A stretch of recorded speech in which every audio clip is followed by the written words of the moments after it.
Conure পাখির বাচ্চা হলে আপনারা কনুর পাখিকে কী খাওয়াবেন যাতে বাচ্চা হেলদি থাকে সব সময়ের জন্য, সেটাকে নিয়ে আজকের আলোচনা করব।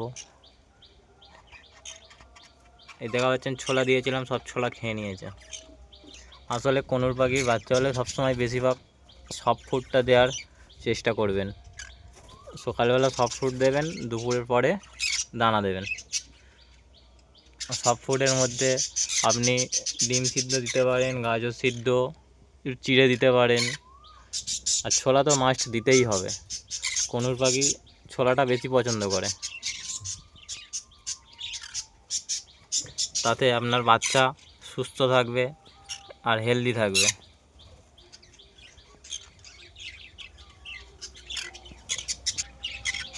আর ছোলার সাথে সকালবেলা করে আপনি ভিজানো গমটাও দিতে পারেন, রাত্রেবেলা ভিজিয়ে দেবেন, সেই গমটা সকালবেলা নিয়ে দিয়ে দেবেন। গমটাও কনুর পাখি ভালো পছন্দ করে। এই এখানে বাচ্চা আছে দেখুন, এখানে আসলে দুটো বাচ্চা আছে, মোট 4টে বাচ্চা হয়েছে। দুটো বাচ্চা নিচে হ্যান্ড ফিডিংয়ে আছে, এই দুটো এখানে আছে, এই দুটো হ্যান্ড ফিডিংয়ে নিয়ে নেবো। এই দুটো আর 1 সপ্তাহ পরে হ্যান্ড ফিডিংয়ে নেবো।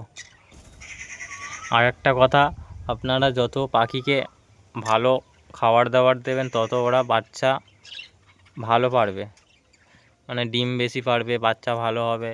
আর যদি খাবার দাবার আপনারা ভালো না দিতে পারেন তাহলে কিন্তু কনুর পাখি একদম বাচ্চা করবে না। ডিম পারলেও ডিম নষ্ট করে দেবে, ডিম পারবে না।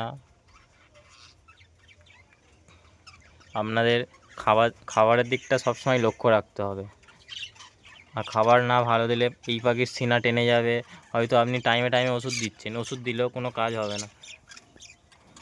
আর সবসময় একটু ফলমূল দেওয়ার চেষ্টা করবেন, যেমন পেয়ারা, তারপরে আপেল। অ্যাকচুয়ালি কনুর পাখি সব রকমই ফল খেতে ভালোবাসে, বেশিরভাগটা আপেলটা আর পেয়ারাটা বেশি খেতে ভালোবাসে। তারপরে আপনি সবজিও আছে, সবজির মধ্যে ঢ্যাঁড়স, গাজর, যা খুশি সব রকম সবজিই খেতে পছন্দ করে কনুর পাখি। দেখুন আমার পাখিগুলো দেখুন কত অ্যাগ্রেসিভ, কত সুন্দর, কত অ্যাক্টিভ আছে দেখুন। আর এই কনুর পাখি প্রচুর ফ্রেন্ডলি হয়। আমার এই যে গেট আছে, মাঝে মাঝে আমি খোলা রেখেই চলে যাই, ভুলে যাই, ঠিক আছে, কিন্তু পাখি কোথাও যায় না, ওই গেটের কাছে আসবে আবার ভেতরে ঢুকে যাবে।